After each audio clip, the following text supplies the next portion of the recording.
जो लोग घूमने के शौकीन हैं उनको मनाली ज़रूर जाना चाहिए। मनाली बहुत ही सुंदर जगह है और यहाँ पे आप एवरेज 12 घंटे में पहुँच जाते हो अगर दिल्ली से बस लेते हो। बस बहुत जगह मिल जाती है दिल्ली में।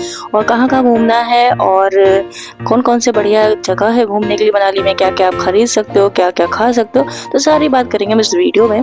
तो मैं हूँ इस समय दिल्ली में, मैं इटावा से बाई ट्रेन आ गई थी दिल्ली में, तो अब मैं जा रही हूँ मेट्रो। तो मेट्रो से मैंने यहाँ पर ये आरके मेट्रो से मैंने यहाँ पे आ गई हूँ इस जगह बाहर निकल के जहाँ पे बसें वगैरह मिलती है।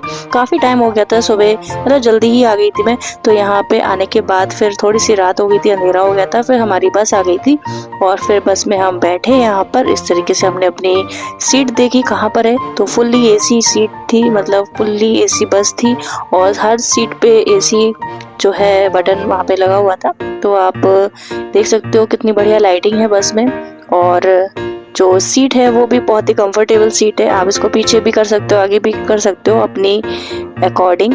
और मैंने बहुत सारी फोटोज़ ली, रील्स ली और अब मेरी बस जो है धीमे-धीमे चलना स्टार्ट कर दी है दिल्ली से। तो यहाँ पे दिल्ली से मनाली बस से जाने में आपको 11 से 14 घंटे लग ही जाते हैं। एवरेज मानो तो 12 घंटा लग जाता है। वैसे दिल्ली में कई जगह से आप बस को ले सकते हो। आईएसबीटी कश्मीरी गेट से भी ले सकते हो, अक्षरधाम से ले सकते हो, बस मिल जाती है इजीली।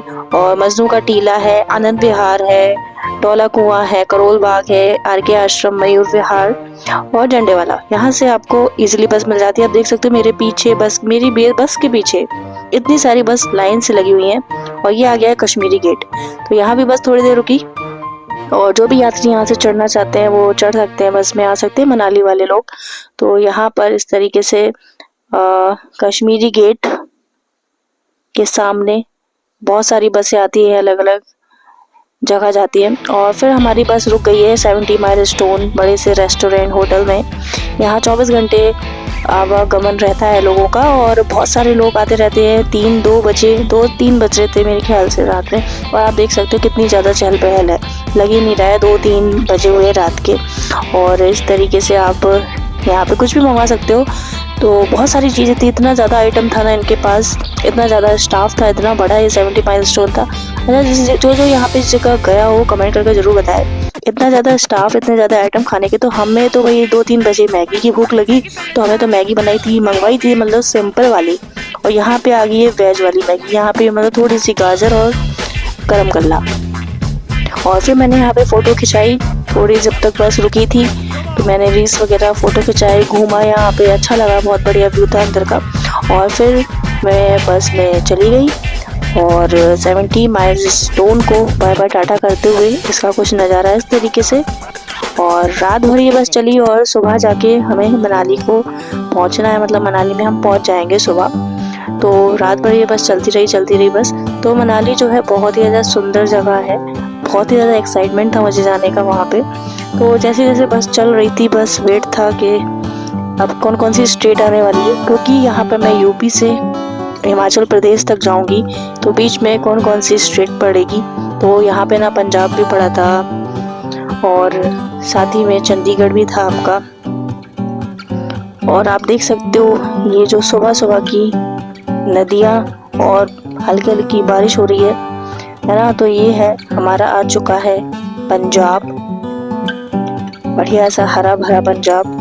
और इससे पहले जो रात थी ना वो मोहाली की थी, मोहाली को क्रॉस करते हुए बस दिन हो चुका है और ये काफ़ी ज़्यादा तक हम सो रहे हैं, आप देख सकते हो। और सोते बीच में नींद तो आती नहीं है ना बस में, सफ़र में मुझे, लेकिन बीच में थोड़ा सा झपकी ले ली थी और बस सुबह हो जाती है और हम पहुंच जाते हैं मनाली के करीब पास में ही। और बीच में बस रुकते हुए चलती है। तो आप देख सकते हो यहाँ का कुछ नज़ारा, एकदम हरा भरा और बारिश वाला मौसम।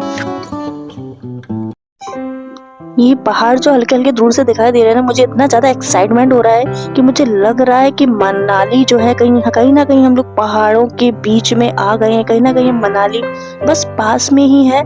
और वो दूर से जो पहाड़ दिखाई दे रहे हैं और पीछे से सूरज की रोशनी जो दिखाई दे रही है ना, वो कहीं ऐसा एहसास दिला रही है। और ये टेढ़े मेढ़े पहाड़ी वाले रास्ते नजर आने लगे, मतलब हमारे यूपी में जो प्लेन सा रहता है ना, बस ये टोल टैक्स रेट वगैरह, और जो हमारे यूपी में प्लेन सड़कें रहती हैं, यहाँ ऊंची नीची टेढ़ी मेढ़ी रास्ते नजर आ ही गए। मेरा एक्साइटमेंट इतना ज्यादा, और सामने ये ग्रीन कलर की बिल्डिंग आपको दिख रही है, ये सामने जाके पास में देखें क्या लिखा हुआ है इस पर। ये शायद वेलकम कर रहा है हमारा हिमाचल प्रदेश में, भूमि में, है ना।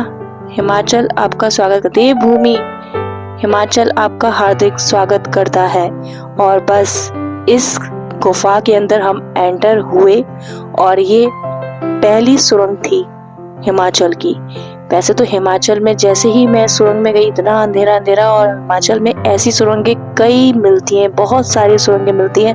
तो ये पहली सुरंग को पार करते हुए हम पहुंच गए एक बड़ी सी चट्टान के पास। ये आप देख सकते हो दीवारें यहाँ की कुछ ऐसी, सड़कों के साइड में आपको सारी वॉल ऐसे ही मिलेंगी, बड़े बड़े पेड़ देवदार के, और इस तरीके से बड़ी बड़ी चट्टानें जो हमको हौसला देती हैं, हमें याद दिलाती हैं कि हमें हर स्थिति में, चाहे टेढ़ी मेढ़ी रास्ता हो, चाहे टेढ़ा मेढ़ा सफर हो, लाइफ हो, तो हमें हर स्थिति में मजबूती से खड़े रहना है।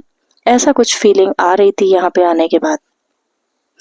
और बस ये कुछ चट्टानें इतना ज्यादा मुझे अच्छा लग रहा था इनको देखने में ना, ऐसा मैंने पहले फर्स्ट टाइम देखा, कभी नहीं देखा था इस तरीके से। तो मनाली जो है ना, आपको मैं बता दूं, जो मनाली शहर है भारत में हिमाचल प्रदेश के अंदर आता है, और ये व्यास नदी के किनारे बसा हुआ है। मतलब इसके आसपास व्यास नदी मिलेगी आपको देखने के लिए।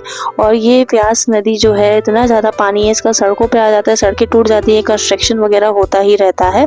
और बस ये दूसरी गुफा, इस तरीके से हम गुफाओं में चलते रहेंगे। मतलब पहाड़ों को काट कर ये गुफाएं बनाई गई हैं, और ये हम बीच में रुक चुके हैं, हमारी बस रुक चुकी है। तो बीच बीच में रुक के थोड़ा सा नाश्ता वगैरह करते हैं लोग, फ्रेश वगैरह होते हैं, सुबह का टाइम है। और मैं भी बस यहाँ पे आनंद ले रही हूँ, घूम रही हूँ। बस हम लोग पहुँचने वाले हैं अपने डेस्टिनी के करीब। और गर्मियों में निजात पाने के लिए सबसे बढ़िया जगह होती है, हिल स्टेशन है ये मनाली। और यहाँ पर इतने ज़्यादा सैलानी आते हैं, और सर्दियों में भी बहुत ज़्यादा भीड़ रहती है। तो यहाँ पे सर्दियों में ना 0 से ज़्यादा नीचे टेम्परेचर चला जाता है। तो यहाँ पे मनाली का आपको मैं इंटरेस्टिंग फैक्ट बताऊँ तो पौराणिक ग्रंथों में मनाली को मनु का घर कहा जाता है। कहा जाता है कि सारा संसार जब प्रलय में डूब रहा था ना, प्रलय में, तो एकमात्र मनु ही थे जो जीवित बचे थे।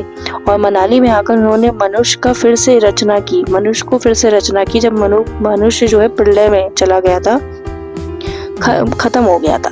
तो मनाली में एडवेंचरस चीज़ें भी बहुत सारी होती है, जैसे कि पैराग्लाइडिंग है, ट्रैकिंग है, जिप लाइन है, माउंटेन बाइकिंग है। आपको जो भी पसंद है आप कर सकते हो। मैंने तो यहाँ पे जिप लाइन की थी, अलग पार्ट में है, वो भी आप देख सकते हो। और भी बहुत कुछ एडवेंचर एक्टिविटीज़ होती है। तो मनाली जो समुद्र तट से 2000 से ऊपर मीटर की ऊंचाई पर ये लगभग है। और मनाली को जो है देवताओं की घाटी के रूप में भी जाना जाता है। तो मनाली घूमने का सबसे अच्छा समय तो मार्च से जून है अगर, और सितंबर से फरवरी के बीच में भी है, जो आपकी इंटरेस्ट पर डिपेंड करता है। मार्च से जून का जो मौसम होता है वो सुहावना होता है, मतलब यहाँ पे बर्फ़ नहीं मिलती है, आपको अच्छा मौसम मिलेगा, आप बिना सर्दी वाले कपड़े के भी जा सकते हो। और सितंबर से फरवरी में आपको यहाँ पे बर्फबारी वगैरह, स्नो वगैरह देखने को मिलेगी, और भी स्नो वाली एक्टिविटीज़ भी करने को मिलेगी। शॉपिंग में आप यहाँ पे ऊनी कपड़े ले सकते हो, कुल्लू की शॉल ले सकते हो, तिब्बत की शॉल ले सकते हो, लकड़ी के आइटम्स ले सकते हो, सेब ले सकते हो। मतलब एप्पल के बहुत सारे बगीचे होते हैं, आप चलते जाओगे ना, बहुत सारे पेड़ एप्पल्स के बहुत सारे लगे होंगे, लदे पड़े होंगे। फर्स्ट टाइम मैंने ऐसे सेब को पेड़ में लटकते हुए देखा था, हरे और लाल हर तरह के। तो वहाँ पे मैंने सेब का जूस भी खरीदा था, जो कि नेचुरल सेब का जूस होता है, वो लोग बनाते हैं, वहाँ की शॉप पर मिलता है। सेब से बने हुए बहुत सारे आइटम ले सकते हो, जैम ले सकते हो, शहद ले सकते हो, कीमती पत्थर मिल जाते हैं, कालीन मिल जाते हैं। तो ये सब आप खरीद के रख सकते हो। और खाने के लिए तो यहाँ पे सिद्धू फेमस है। मैंने सिद्धू फूड खाया था और लाफिंग खाई थी, क्योंकि मुझे फर्स्ट टाइम खाई मैंने, वो बहुत ही ज़्यादा अच्छा लगा था। मुझे लगा ले जाओ, लेकिन लेने जाने में, यूपी तक आने में वो ख़राब हो जाएगा, क्योंकि यूपी में बहुत ज़्यादा टेम्परेचर, इस समय गर्मी पड़ रही थी, तो ख़राब तो हो ही जाता। 2-3 दिन एक दिन तो मतलब 12 घंटे, एक दिन मान ही लो आप, है ना। और यहाँ पर ना जो टेम्पल है वो सबसे ज़्यादा फेमस है हिडिंबा देवी टेम्पल, जो कि भीम की पत्नी थी। इनके पुत्र जो थे घटोत्कच, और उनके जो पौत्र थे हिडिंबा देवी के जो पौत्र थे वो थे खाटू श्याम।